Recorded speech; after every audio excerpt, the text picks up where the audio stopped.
Bulletin का आगाज करेंगे इस वक्त की अहम और बड़ी खबर के साथ। आपको बता दें कि मरकजी वजीर बराए अक़लियती उमूर मुख्तार अब्बास नकवी ने बयान दिया है। उन्होंने कहा कि बढ़ती आबादी मुल्क की तरक्की में रुकावट है, आबादी पर काबू पाना जरूरी है। जो लोग बढ़ती आबादी को किसी तबके से जोड़ते हैं उनकी सोच गलत है। तो ये अहम बयान दिया है मरकजी वजीर बराए अक़लियती उमूर मुख्तार अब्बास नकवी ने। उन्होंने कहा कि बढ़ती हुई आबादी मुल्क की तरक्की में रुकावट है, आबादी पर काबू पाना जरूरी है। देखिए, जनसंख्या को लेकर के जागरूकता समाज के अंदर पैदा होनी चाहिए, क्योंकि कोई भी देश जो है वो बेतहाशा जनसंख्या विस्फोट को नज़रअंदाज नहीं कर सकता। अगर आपको देश को तरक्की करनी है, देश को आपको मजबूती के साथ आगे बढ़ाना है, तो जनसंख्या विस्फोट रोकना पड़ेगा और उसके लिए जागरूकता जरूरी। और आपको बता दें कि कर्नाटक में कल यानी मंगल को येदियुरप्पा कैबिनेट की तौसी होने जा रही है। राजभवन में तकरीबन 10:30 से शुरू होने वाले हलफ बर्दारी तकरीब से एक दिन पहले सीएम येदियुरप्पा ने बीजेपी सदर अमित शाह से मुलाकात कर नए वुज़रा को लेकर बातचीत की। सुबह 10:30 बजे के करीब कैबिनेट की तौसी की तकरीब रखी गई है। नए वुज़रा के नामों को आखिरी शक्ल दे दी गई है, लेकिन किसे वजीर बनाया जाएगा इसका खुलासा नहीं किया गया। ज़राए के मुताबिक कैबिनेट के पहले तौसी में कम से कम आधा दर्जन वुज़रा शामिल किए जाएंगे। वाज़ेह है कि येदियुरप्पा ने 26 जुलाई को चौथी बार रियासत के वजीर आला ओहदे का हलफ लिया था, लेकिन हलफ के 25 दिनों तक वो रियासत को अकेले ही चला रहे थे, जिसे लेकर अपोजिशन सैलाब और कानून इंतजामिया को मुद्दा बनाकर बार बार तंज कर रही थी।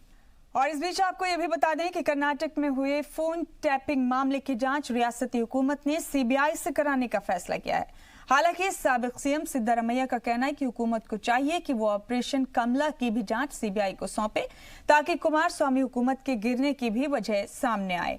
साबिक सीएम ने आला सतही जांच पर तंज करते हुए कहा कि उन्हें उम्मीद है कि पहली बार किसी मामले में सच सामने आएगा। इससे पहले सीएम येदियुरप्पा ने इतवार को मीडिया से बातचीत करते हुए कहा कि सभी दल के लीडरान ने फोन टैपिंग मामले में आला सतही जांच की मांग की थी, इसलिए उन्होंने इस केस की जांच सीबीआई से कराने का फैसला लिया है। वाज़ेह है कि पिछले हफ्ते ही जेडीएस के बर्खास्त एमएलए एएच विश्वनाथ ने इंकशाफ किया था कि कुमारस्वामी सरकार में करीब 300 लीडरान के फोन टैप कर उनकी जासूसी कराई गई। इसके बाद कांग्रेस लीडर सिद्धारमैया, मल्लिकार्जुन खड़गे और इत्तेहाद सरकार में वजीर दाखिला एमबी पाटिल ने कुमारस्वामी पर लगे इल्जामात की जांच की मांग की। हालांकि साबिक वजीर डीके शिव कुमार ने जासूसी के इल्जामात को खारिज करते हुए कुमारस्वामी का साथ दिया। कुमारस्वामी ने ट्वीट कर इस मामले में सभी इल्जामात से इनकार किया है। Yediyurappa has not said the truth. On the request of Siddaramaiah, I have ordered for CBI inquiry. I have referred top rating to CBI. That's what he made the statement. But it's not true. I have not given any suggestion or request to Mr. Yediyurappa. What I said was, let there be an inquiry. Impartial inquiry. Let there be an impartial inquiry. Whoever involved in that may be punished. That is the statement I have made. But he has made it. That's why if Yediyurappa made a statement like this, I suggest let the Operation Lotus be also be referred to CBI for thorough inquiry. Let the truth comes out. इस मौके पर साबिक CM Siddaramaiah ने BJP और उसकी हामी तंजीमों को social justice मुखालिफ करार दिया। See, basically, the RSS and BJP, they are against social justice. They are against reservation. That is why Mr. Mohan Bhagwat is not the first time that he is making a statement like this. Previously also, number of times he said it. It shows though he said it that harmonious debate should be taken place on reservation. It shows that basically they are against social justice.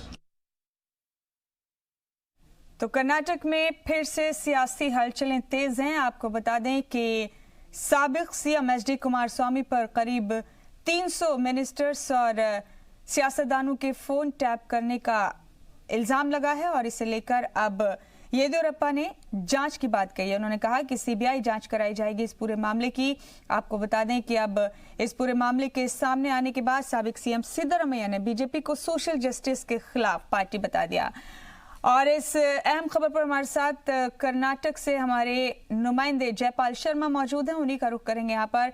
Jaipal, cabinet तौसी भी होने वाली है। Yediyurappa cabinet की तौसी कल सुबह 10:30 बजे का वक्त रखा गया है हलफ बर्दारी तकरीब के लिए। पहले उस पर बात कर लेते हैं और फिर दूसरे अहम मसले पर आपसे चर्चा करेंगे। कौन से नए नाम शामिल हो सकते हैं येदियुरप्पा की कैबिनेट में? जयपाल,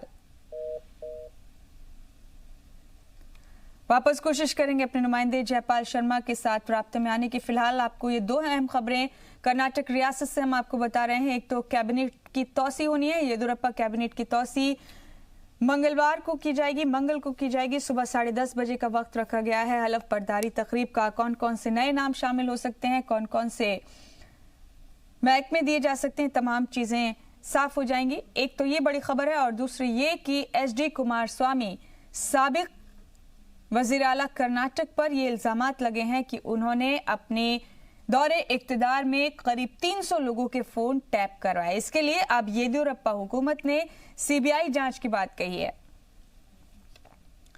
तो कर्नाटक में हुई फोन टैपिंग मामले की जांच रियासती हुकूमत ने सीबीआई से कराने का फैसला किया है। जयपाल शर्मा हमारे नुमाइंदे हमारे साथ एक बार फिर से जुड़ गए हैं। जयपाल, कैबिनेट तौसी पर पहले आपसे बात करेंगे। मंगल को सुबह 10:30 बजे हलफ बर्दारी तकरीब रखी है। येदियुरप्पा कैबिनेट में विस्तार कर रहे हैं, तौसी कर रहे हैं। कौन कौन से नए नाम शामिल हो सकते हैं? जी देखिए, जैसे कि संकेत दिए खुद मुख्यमंत्री येदियुरप्पा ने आज सुबह उन्होंने बताया कि उन्हें दिल्ली हाईकमान से इस बात के लिए हरी मिल गई है कि वो अपने कैबिनेट का विस्तार कर सकते हैं। हालांकि इसके साथ ही जो सूची आनी है वो भी दिल्ली से ही आनी है और इसके अंदर में फिलहाल जो हमें संकेत मिल रहे हैं उसके मुताबिक 10 से 13 मंत्री जो है वो मंत्री पद की शपथ ले सकते हैं। हालांकि जितना बड़ा कैबिनेट है उस आधार पर मंत्रियों की संख्या 34 के आसपास होती है। हालांकि अभी ये स्पष्ट नहीं है, लेकिन फिर भी हम ये अनुमान लगा सकते हैं कि कुछ बड़े नाम इसके अंदर में जरूर होंगे, जैसे आर अशोक, येदियुरप्पा, सुरेश कुमार जैसे नाम इसके अंदर में हो सकते हैं। हालांकि ये पूर्व मुख्यमंत्री जगदीश शेट्टर भी हैं, लेकिन वो क्या एक मंत्री के रूप में काम करना स्वीकार करेंगे, ये एक बड़ा सवाल है। हालांकि सूत्रों की ये जानकारी भी है कि कुछ ऐसे चेहरे जो कि हमेशा येदियुरप्पा के काफी करीब माने जाते हैं, उन चेहरों का नाम शायद प्रथम लिस्ट में ना हो। तो ये देखना होगा कि कल सुबह जब शपथ ग्रहण होता है उस वक्त में कैबिनेट की सूरत क्या बनती है। फिलहाल जो हमारे पास सूचना है उसके मुताबिक यह संख्या 10 से 13 के बीच की हो सकती है। जयपाल, एचडी कुमारस्वामी पर उनके दौरे इक्तिदार में करीब 300 लोगों की फोन टैपिंग के इल्जामात लगे। अब इसे लेकर जांच रियासती हुकूमत ने सीबीआई से कराने की बात की है, सीबीआई से कराने का फैसला किया है। तो कुमारस्वामी से हुकूमत भी चली गई और अब भी उनके तनाज़े उनका पीछा नहीं छोड़ रहे हैं। जी देखिए, इस पूरे मामले में अगर इस तरह से देखा जाए तो कुमारस्वामी बुरी तरह से गिरते हुए नजर आ रहे हैं, क्योंकि कल तक जो कांग्रेस कुमारस्वामी के साथ सरकार में थी, इस कांग्रेस की तरफ से भी इस बात का अंदेशा जाहिर किया गया है कि उनके फोन भी टैप किए जा रहे हैं। और ये नेता कोई छोटे मोटे नहीं है, बल्कि पूर्व मुख्यमंत्री सिद्धरामैया, कांग्रेस के प्रदेश अध्यक्ष दिनेश गुंडू राव और उनके जैसे कई कद्दावर नेताओं ने यह आरोप लगाया। भाजपा पहले से आरोप लगा रही थी कि उनके फोन टैप किए जा रहे हैं। दरअसल पूरा मामला खुलकर के तब सामने में आया जबकि अभी जो बेंगलुरु के पुलिस कमिश्नर है भास्कर राव, उनके और फयाज नाम के व्यक्ति के बीच में एक बातचीत जो है वो लीक हो गई। और ये तब हुआ जब जो आलोक कुमार जो पुलिस कमिश्नर थे उनको हटाया गया और भास्कर राव को बनाया गया। उसके बाद ये बहुत मामला तेज हो गया, लगातार आवाजें उठने लगी और आखिर येदियुरप्पा ने तय किया कि वो इस मामले की अनुशंसा कर देंगे। जी, और सीबीआई से अब इसकी जांच कराने का फैसला लिया गया है। बहुत शुक्रिया जयपाल आपका, आप जुड़े हमारे साथ इन तमाम अहम खबरों पर। कर्नाटक रियासत के हवाले से कई अहम खबरें थी जिनके तमाम अपडेट्स हमने आप तक पहुंचाए। बढ़ेंगे बुलेटिन में आगे। कन्नड़ तंजीमों ने बीजेपी एमपी के खिलाफ जमकर हंगामा किया है। कनाडा के खिलाफ दिए गए उनके बयान पर नाराजगी का इजहार करते हुए गिरफ्तारी की मांग की गई। इस दौरान नारेबाजी और हंगामे को देखते हुए एहतजाजियों को पुलिस ने हिरासत में ले लिया। हिंदी बोर्ड को लेकर दिए गए उनके बयान को गैर पार्लिमानी बताते हुए एहतजाजियों ने धमकी दी कि अगर जल्द कार्रवाई नहीं हुई तो वो रियासत गिर मुजाहरा करने को मजबूर होंगे। बीजेपी के मेंबरशिप कैंपेनिंग के तहत कारगुजार सदर जेपी नड्डा तेलंगाना के दौरे पर थे, जहां उन्होंने डोर टू डोर जाकर लोगों को पार्टी की रुकनियत दिलवाई।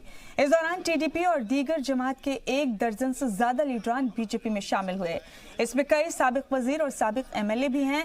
इस मौके पर सभी का इस्तकबाल करते हुए जेपी नड्डा ने पीएम मोदी की क़यादत में बीजेपी के कारनामों की तारीफ की।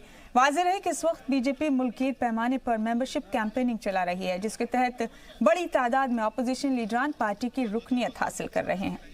बढ़ते आगे, मुहर्रम उल हराम के सिलसिले में हैदराबाद पुलिस ने एक अहम मीटिंग कर हालात का जायजा लिया है। मीटिंग में मजहबी रहनुमाओं ने शिरकत कर अपने तासुरात का इजहार किया। जुलूस और ताज़िये के सिलसिले में बुलाई गई मीटिंग में शहर के अमन को तरजीह देने की बात कही गई। इस मौके पर पुलिस कमिश्नर ने हिफाजत के पूरे इंतजाम करने की यकीन दहानी कराई। वहीं मजहबी रहनुमाओं से अपील की कि वो अपने दस्तूर के मुताबिक मजहबी अमल करें, लेकिन शहर के अमन का पूरा ख्याल रखा जाए। वहीं मजहबी रहनुमाओं ने इसके लिए पुलिस का शुक्रिया अदा करते हुए अमन बनाए रखने की यकीन दहानी कराई।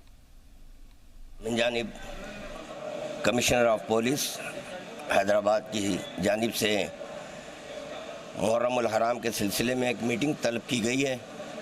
इसमें इंतज़ामात के सिलसिले जायज़ा लिया गया कि किस तरह से जुलूस वगैरह का इंतज़ाम किया जाए। कोऑर्डिनेशन मीटिंग हुआ जिसमें मुहर्रम से जुड़े हुए सभी इंतज़ामात के बारे में गुफ्तगू हुई। हमारे डिपार्टमेंट के सभी बुज़ुर्ग ऑफिसर, सीनियर ऑफिसर्स, हमारे कम्युनिटी यहाँ ओल्ड सिटी के सभी बुज़ुर्ग लोग, एमएलए साहब, एमएलसी साहब, सभी लोग हाजिर हुए।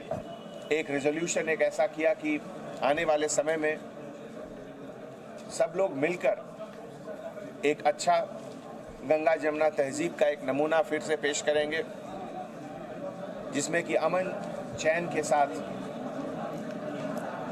मुहर्रम की सारी इंतज़ामात अच्छे तरीके से हो। जैसा कि आप जानते हैं, इस बार मुहर्रम के साथ गणेश का भी बंदोबस्त है और हर साल की तरह हमारे हिंदू भाई, मुस्लिम भाई सभी लोग मिलकर एक दूसरे के इमोशंस को, रिलीजियस फीलिंग्स की कदर करते हुए, उनकी इज्जत करते हुए अपने अपने तरीके से सभी काम करेंगे। और जम्मू कश्मीर में जैसे जैसे हालात मामूल पर आ रहे हैं, लोगों पर लगाई गई पाबंदियां कम की जा रही हैं। यहां आज से 190 प्राइमरी स्कूल खुल गए हैं। यहां 15 दिन से स्कूल कॉलेज बंद रहे। स्कूलों को कोर्स पूरा करने के लिए एक्स्ट्रा क्लासेस लेने के लिए कहा गया है। पूरे जम्मू कश्मीर में सरकारी दफ्तरों में भी आज से कामकाज शुरू होने जा रहा है। पब्लिक ट्रांसपोर्ट भी फेज वाइज खोला जा रहा है। जम्मू कश्मीर में हालात मामूल हो रहे हैं। सोशल मीडिया पर अफवाह फैलाने वालों के खिलाफ सख्त कार्रवाई की जा रही है। इसके लिए लीगल ओपिनियन भी लिया जा रहा है। माहौल खराब करने वाले लोगों को पहले से ही हिरासत में रखा गया है। जम्मू डिवीजन में गड़बड़ी के बाद इंटरनेट खिदमात फिर से मुअत्तल कर दी गई हैं। जम्मू कश्मीर के सभी लैंडलाइन फोन बहाल कर दिए गए हैं। कश्मीर के 35 से ज्यादा पुलिस थानों में ढील दी गई है। इसी के साथ सलाम दक्कन में बस इतना ही।